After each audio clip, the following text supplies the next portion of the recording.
a local version of the audio and video either side. So, Jared Isaacman, I'll do that again actually.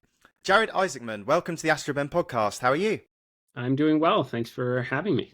No, thank you. It's great to chat. I was just doing a bit of research on yourself, and I was shocked about something. It says you were born in 1983, which means that you're only 6 years older than me, which is slightly depressing, but it's pretty remarkable how much you've achieved today. Um, so what's that like? Because I imagine going back to school reunions and things like that. Um, you're well known as being a very humble guy, given all the successes that you've had. Um, do you take much time to reflect on how much you've done by such a young age? Well, first, I don't think I've been back to any reunions. I left high school at 16 for a reason because I hated it. So I haven't been back that much. I do like to reflect quite a bit, not on really accomplishments. Actually, I try and think about a lot of the decisions I've made that weren't perfect, so that I can avoid repeating them. Um, but yeah, I'm pretty big on looking back throughout my experiences and seeing what I can take away from them to just do it better or make a better impact going forward. So Hmm. Well, as listeners of the podcast know, I'm interested in two things in life, basically business and outer space. And as I work in the hospitality industry, my whole thing is sort of venue space and outer space. hmm. So we stick on the business side to start with. Let's talk about your career. So you founded a retail payment company, originally called United Bank Cards, which rebranded as Harbour Touch, and then by 2020 became Shift4 Payments. Um, Tell me about that entrepreneurial journey. You're still CEO today, so obviously, it's very much a current job that you have, current position that you have. But yeah, tell me about that journey. When you sort of look back on that, in your wildest dreams, did you think it would have the success that it did? No, no. I mean, could never have imagined that I'd be kind of sitting in the chair that I am today. Really, it all just began with me hating high school. As I mentioned before, I left at 16 and I was working for another payments company that was really, trying to solve some early e-commerce challenges because selling stuff on the internet in the late 90s was still not easy. Um, so I had like this small, like, teenage basement business. I went and worked at this payments company and learned the industry. And then I just saw there was a lot of opportunity, a lot of things to improve upon. So I left and started United Bank Card. Now, the reason I called it United Bank Card in 1999 is because I was 16 and I needed something that sounded like it's been around for a while. Um, but it's an industry that evolves quite quickly. By 2005, we had started marrying multiple parallel industries together. Now taking not just doing the actual payment processing, but integrating it into software, building our own software. So now I needed a more techie name, so we rebranded. 6 years after I started the company to Harbor Touch. Actually, the name Shift4 came through an acquisition, which was in 2017, and we've been that ever since. Um, it's interesting, right? I mean, you where we began, where we are now. I mean, about a third of all the restaurants and hotels in the United States, are a Shift4 customer. Most of the stadiums and theme parks, and we process nearly a quarter of a trillion a year in payment volume, and it's mostly just identifying problems, things that other people do poorly that we think we can do better. And I think maybe one of the most exciting things is we've been in the U.S. the entire time, and we've just begun processing transactions in Europe and expanding globally now. So it's been a pretty cool evolution, over the last 23 years. Amazing. It's so inspiring. And did you always have that passion for outer space? I know you've been a pilot for a long time, but when you founded the company, did you have that, were you looking at telescopes in the evenings? Were you sort of proactively looking up at the stars and dreaming of one day going to space, or was it something you sort of put to the back of your minds? Because obviously you're focusing on the business, and that, was your focus. Yeah, I mean, as a kid, I mean, I love space and aviation. I mean, Top Gun, The Right Stuff, even the movie Space Camp. I remember checking out books from our elementary school library on the space shuttle and the Apollo program, and it was it was all cool, so cool. It's just, I mean, I think a lot of kids say like, oh, I want to be an astronaut one day, but it's like, as soon as you get a little bit older, that that's the chance of that are like near impossible. I mean, I also thought I'd be like a decent hockey player, and I'm was terrible at it. Um, so really, I kind of put all of that, in the back of my mind, and it was really earlier after I started, what is Shift4 today, where I was just really burning myself out pretty early on. Like I mean, I was waking up on my keyboard every day, and I was like, I need a hobby because you can't dial back, especially in the early days. Like in business, like the odds are stacked against you, so you have to give it 110%. But if you do that for long enough, it's you start to kind of forget what you're doing it for. And so I needed a hobby in those early basement days, and I looked to flying.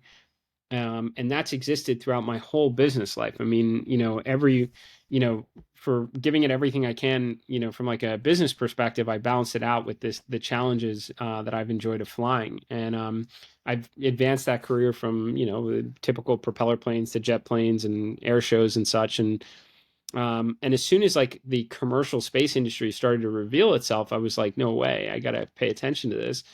2008, I went to Kazakhstan to see the Soyuz go up with some of the early, kind of commercial astronaut missions, and I've just stayed close to it the entire time until SpaceX was ready, and then got pretty lucky. You know, Mm. Was there a moment where you were CEO of Shift4 and you're processing hundreds of millions, obviously today it's, hundreds of billions in payments. But was there a moment where you had to call a board meeting, get your board and investors around the table and say, I'm going to talk to you about an idea I have, and try and educate them on the benefits of you spending your time trying to do stuff in space? um, yeah. Well, there was a board discussion. We're a public company. Honestly, like this has been well before any of the space stuff. I mean, flying air shows is pretty high risk type of flying, and I ran a parallel, a company parallel from my work timeline. From 2011 to 2019, actually 2020, of a defense aerospace company where we operated fighter jets as a service basically for the U.S. government and our allies. In fact, there's quite a bit of those jets now actually in the UK, supporting European training, which is awesome. So the point is, like, my board members have always needed to know that like that comes with the package. Like, I can give it everything I have at Shift4 because I also do some of these things, and I learn from them, and it helps make me, a better leader. Um, so, I'd say there was familiarity throughout like the last, 12, 13 years that this is a big part of my life. The conversation I had in October of 2020, before Inspiration 4 was announced, is like, look, this is something I'm going to do, individually, because I think it's important, and it's an opportunity that it's such a once in a lifetime.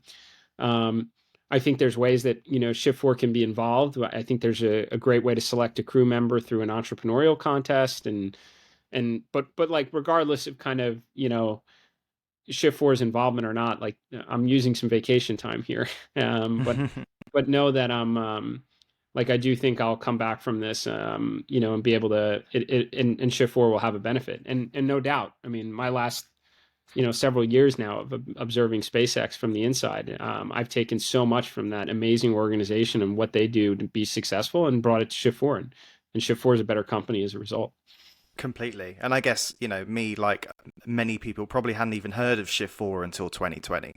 But look, I'd love to talk about Inspiration 4, obviously. But just finally on the business side, how do you split your time? So when you have an upcoming mission like Inspiration 4 and Polaris Dawn, do you hand over day-to-day responsibility of Shift4, to decision makers that are staying on Earth? And when do you do that? Is it sort of a few months before or a few weeks before? How does that work? I mean, I have a great team. I have a really incredible management team, that's been here a very long time, that make really good decisions. I mean, that said, I don't give up, my decision making authority on really anything. So, uh, I we have a lot of good planning and discussions. If I am out of contact, like there's very few things that should pop up that can't wait. This past weekend I spent 3 days in an altitude chamber at NASA for Polaris Dawn preparations. I was able to access Wi-Fi. I was getting emails done and work done. So like, um, you have to take any like orbit. Space flight is obviously a serious deal with high consequence, so you can't be distracted from it. But I also know it wouldn't be possible without making sure that Shift4 is like a very healthy, productive company. So my time split is probably something like 80-20. It's probably like 80% Shift4 and 20% space flight. Um, that just means there's not a lot of nights and weekends because it's it's a huge time commitment to both. Really, that 20% is still from an hour's perspective, it's a lot of time every week. Of course, of course. So we talked about inspiration for. I'm not going to ask you too many questions about it because I've had Haley Arsenault on the podcast before, and it was definitely such a significant moment for me. And I think it achieved. Well, I'd love to have your thoughts really on whether it achieved its goal, because obviously you have the monetary side, raising the money for St. Jude's, which is pretty easy to measure. But how do you measure the sort of impact it had? Would you say it achieved its goal in inspiring the next generation of normal people that could dream of going to space? I don't know how do you evaluate that? Do you have any sort of It's key so takeaways? it's so hard, right? Like, so I can look at it from a few lenses. One of which I would say, in terms of like the mission's objectives specifically, like real things that we written out that we wanted to accomplish, I think it surpassed all those expectations. Um, in terms of the inspirational, the broader audience of like, can we inspire as a result? I think within the space community, yes. Um, I think that that there were space has had a fantastic following for some time, and thanks to SpaceX, I think it's brought in an even bigger following of people who are dreaming about what could be someday. And I think within that community, I think inspiration for show that like this is possible now, that you may not you may not have to be just a fan from a distance, that you might actually be on the playing field someday soon. So I think that worked. Now, like when you talk about like the broader population, people that aren't thinking about space every day, I don't think they know about inspiration for. Um, but I think for the community that's dreaming again about a more exciting future, I think it made an impact. And then for all the other space companies that are out there, whether it's Virgin or Blue Origin or like Axiom, I think we showed them a path that they should follow. I'm very convinced that like that inspiration for was kind of the guiding light that others have chosen, whether it's science and research or philanthropic. That you must do this. Because if you don't make it very clear that you do care about Earth and the problems that we have here, you will not have the support to go and kind of build progress for tomorrow. And I think they've all kind of followed that path, reasonably well. So yeah, I Yeah, think a lot of our objectives were achieved. I agree. I think that's a very fair and humble assessment. I think you did. Of course you inspired the industry, but I think it did. I think it did resonate with a lot of people, and especially things like the Netflix documentary, and getting the world out there to people that maybe don't understand the significance of private citizens going to space. And you definitely achieved that. When did you first approach SpaceX? Or I assume you've known Elon for a long time. Tell me if I'm wrong.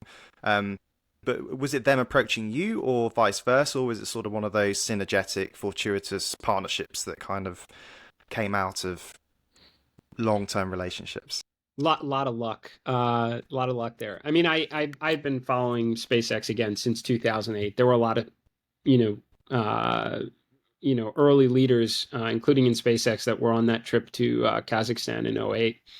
Um, I mean, I'd met Elon twice before Inspiration 4, very casually. I'm very sure he would not have known who I was. I mean, we were in the same payment industry for some period of time, um, but obviously a fan of his work for sure. And really, it was just kind of late summer.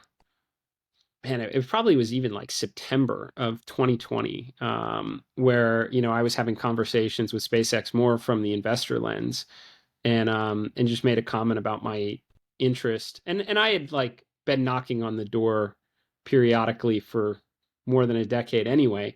Um, and within hours of that conversation, like the framework for Inspiration 4 was being written out. I had no idea that like I was gonna have the chance to be the first on that. And like it was solidified before Crew One launched. So before even NASA resumed operational flights, Inspiration 4 was basically inked. We actually signed the documents at KSC the night before Crew One launched. I mean, in the heart of the pandemic. So I mean, like imagine like how, by the way, like the confidence SpaceX would have to ink like a commercial deal with no NASA astronauts on it when they'd only done one demo flight with humans on it before. Kind of amazing. Like, but it says a lot Mm. about how forward leaning the organization is. And anyway, so that's when it all took place. Mm. Really just September, October of 2020. That's crazy. I mean, I'd only just started the podcast, and it's amazing how much you've achieved. And when you announced the Inspiration 4 mission at the Super Bowl, had you already been discussing the Polaris Dawn missions? I Yeah. assume they were. Oh, really? No, Mm. that all came the summer of 2021 before the launch of Inspiration 4. We were having discussions about what was next. And then after Inspiration 4 launched and came back, at some point you put a pause on all these discussions to just get in the zone. Um, we have a mission to fly. And then afterwards, I was really hesitant to kind of continue because I thought we just set the bar pretty high, and I didn't want to do anything to take away from Inspiration 4. But in October of 21, again after Inspiration 4 flew in September, I went to Starbase for the second time and was talking with Elon and the leadership team of SpaceX about what Polaris could be and how it would help. And that's when Polaris was like decided on definitively, like it was going to happen, and then we announced that in February of Fantastic. 22. So, so you will be returning to space on the Polaris Dawn mission. Mm-hmm. According to your website, it's scheduled no earlier than March 2023. Or was it no later than March 2023? I probably should have checked No, that. no, it's usually no earlier than is how Yeah. the system goes. Is it public, the date that you're targeting for, or the sort of week, or is it a bit up in the air? I've begun to say the first half of 23. So I think the official date hasn't changed, but just you know,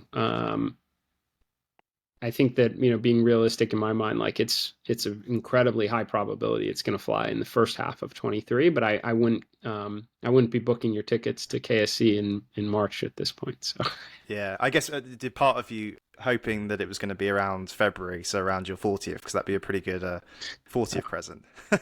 hey, I mean, any day, anytime. Like when we're ready, and it's a great day. But this one is, like literally the stars aligned in so many ways with Inspiration 4. I mean, so many ways. I mean, for a process that was so random on the crew selection, like I had amazing, inspiring individuals that all executed so well. I mean, everything went, and we launched earlier than expected. So originally, Inspiration 4 was supposed to launch in November of 21. We wound up launching September 15th of 21. So that never happens. And then Polaris, which is like incredibly developmental, new hardware, new software, new technology, new process procedures for so many things. Like there's just so much more risk in the timeline. So unlike I4, like I don't think we're going to hit our first couple tries, but I feel really good about the first half of 23. Fantastic. And will that be launching on a Falcon 9? Mm-hmm. That's so cool. And I have talked about this on the podcast before, but a couple of main mission aims of the Polaris Dawn mission. So Mm-hmm. to achieve the highest Earth orbit ever flown and the world's first commercial spacewalk. Mm-hmm. So two questions. How high are you flying and who will be doing the spacewalk? Yeah. So the target apogee is 1,400 kilometers. So that will exceed the altitude achieved by Gemini 11. Now, why do that? For starters, you know, we have a lot of data for, a long time now of going to the International Space Station at 400 kilometers. The last data we really have of human spaceflight, approaching the Van Allen belt and through it goes back to the Apollo mission. So you're talking 50 years ago. It makes a difference from like a, human physiology perspective. Radiation isn't great on the human body. Also, vehicle architecture. A lot of mass in order to shield from radiation, which avionics do not like. So we're taking a couple approaches here that ideally should inform what long duration human spaceflight in the future for people going to the moon and Mars with greater frequency, and then vehicle architecture design, which is most of Polaris data that we're trying to capture should inform Starship vehicle design. So that's the altitude objective. We'll be there as long as we need to, and then we'll come down to probably 750 kilometers. So again, very, very much above the space station, where we'll test a brand new spacesuit. The fact that like it's a first commercial spacewalk, not too important to me. What matters to me is like we build a great spacesuit that can be mass produced, so that someday, hundreds or thousands of people could be, walking on the moon or Mars.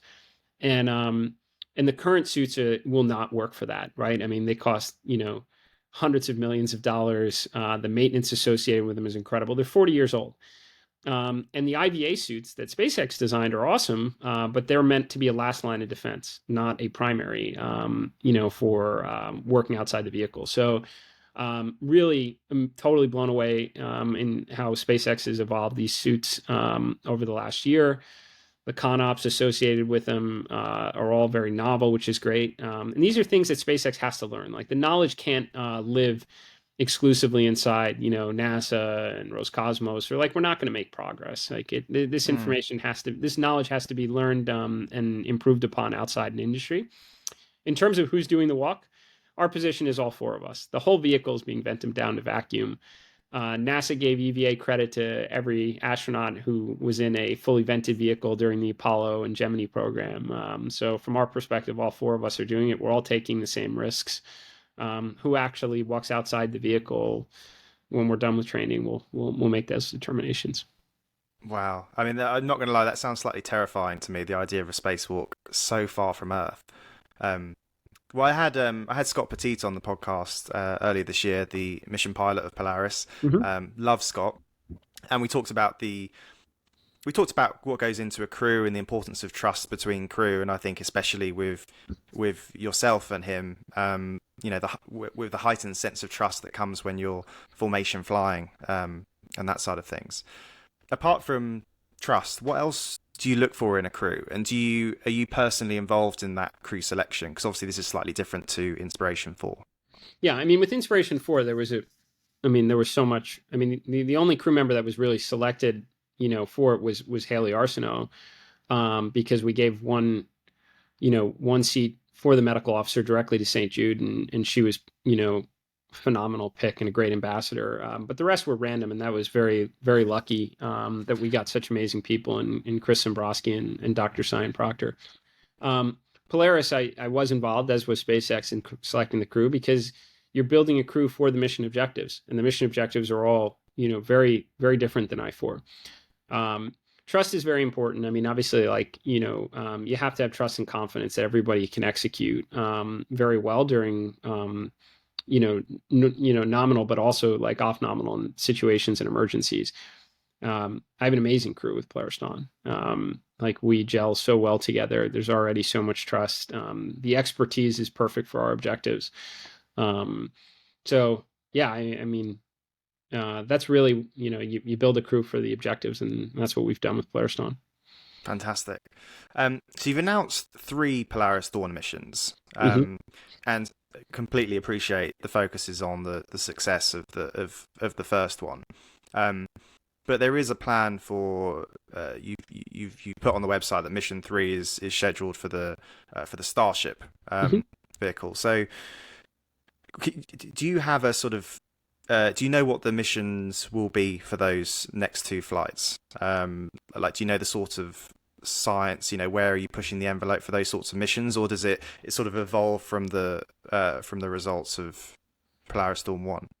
Yeah, I mean, we know the basics. So we know the second mission will be flown on a Falcon and Dragon. We know that we'll always be building off the previous mission in terms of lessons learned, you know, to ultimately further, you know, humans' interest in spaceflight. The third mission will be the first crewed flight of a super heavy and Starship.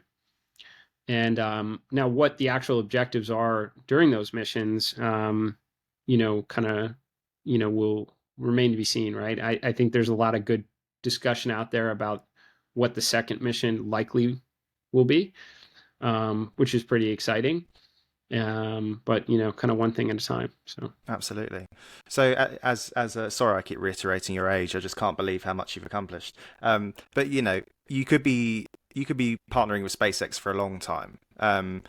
Do you have any sort of long-term personal ambitions that you can share? Like, would you like to go to the moon, go to Mars? These sorts of things would sound ridiculous, you know, even 10 years ago. But you know, do you have those aspirations? Is there sort of an end point to these endeavors, or are you just sort of enjoying every opportunity and living in the moment with it all? I mean, there's nothing planned beyond the conclusion of the Polaris program, which is, I feel like, going to be, you know, outside of my day job responsibilities. I think will occupy quite a bit of my time for the next many years. um, but I think we'll see. There are so many like really talented people that could all make great contributions to a lunar or Mars mission someday. So you know, I'm sure when the time comes, you know, SpaceX or whoever's ultimately in charge of thinking through those missions will have a great talent pool to draw upon. So Absolutely. Well, I think you definitely win coolest dad of the year award.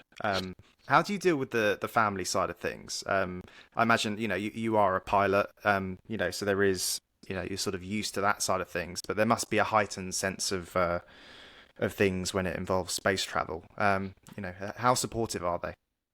oh great. I mean, my kids like so they're 8 and 6, and they think it's cool, but they don't really know. Like they think like a lot of you know moms and dads go into space all the time because they're surrounded by actually a lot of a lot of our friends are you know astronauts or in the space you know operations community. So I don't think they think it's as like I don't think they think it's as cool as I think it is. But they're great. And you know, my wife and I we've been you know together since we were teenagers. So she's watched me through my whole aviation career. She knows like air show flying was way riskier than oh sorry, the lights went out in here. Just give me a second. That's all right. Don't worry. Sorry, eco-friendly light switch. Um, so she knows. I think that you know, I mean, you saw probably in the documentary, you know, it gets a little more emotional. You get closer to launch day, but she's very supportive of what I do with Polaris, and you know, I think the hard part is just the amount of time away. Sure. So it's not just the you know 5 days on orbit. It's you know I'm on the road a lot, and between work and training obligations. So that's kind of the hard part. Sure. Well, I've loved chatting to you, and I suppose a few final points, you know, which are very selfishly motivated, to be honest. But as a budding entrepreneur myself, what advice would you give to people like me who perhaps come from a business background, but want to start a business in the space industry? So no prior experience in the space industry, but are looking to be part of the new space economy. What advice would you give?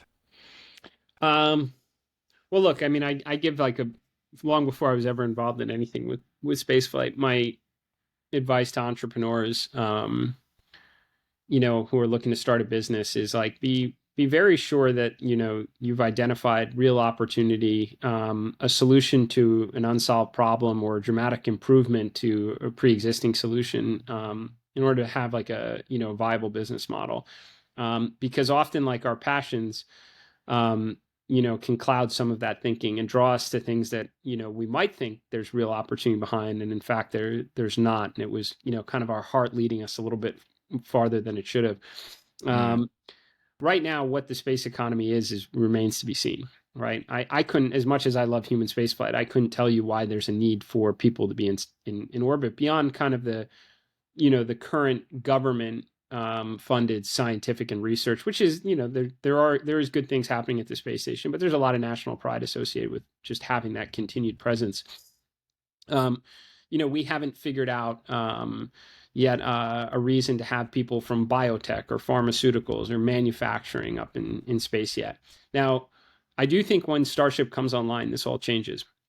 Putting 4 people in a Falcon and Dragon, which, necessitates a lot of training in that vehicle, is not practical for opening up really space to everyone yet. But when you can put, 50 or maybe 100 people on a Starship and you're building 1,000 Starships, the cost is going to be so low that you're going to be able to experiment and take chances and see what that space economy could be. And maybe it is in biotech, we're manufacturing 3D printing organs, or maybe we're mining, some rare element that, creates fusion here on Earth.